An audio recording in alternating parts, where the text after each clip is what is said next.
Lionel Messi যোগ দিচ্ছেন Manchester সিটিতে। সময়টা বেশ খারাপই যাচ্ছে ম্যানচেস্টার সিটির জন্য। শেষ 12 ম্যাচের মধ্যে 9 পরাজয়ের মুখ দেখতে হয়েছে পেপ গার্দিওলার দলকে। ব্যক্তিগতভাবে এমন বাজে অবস্থায় কখনো পড়তে হয়নি ম্যান সিটি বস পেপ গার্দিওলাকে। বর্তমানে তার দল আছে লিগ টেবিলের 6ষ্ঠ স্থানে। আপাতত ঠিক কোনো পরিকল্পনাতেই দলকে সাফল্য এনে দিতে পারছেন না সময়ের সেরা এই কোচ।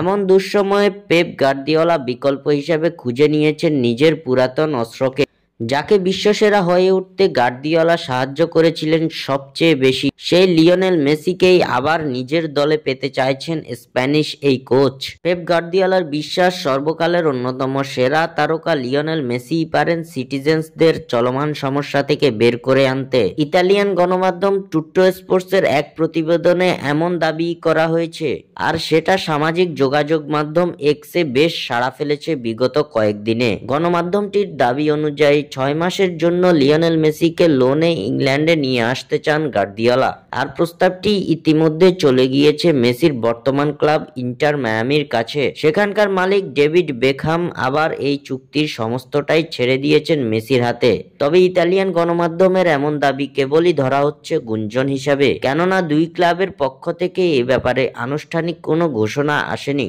স্বাক্ষর থেকে সাদবিন ইসলাম।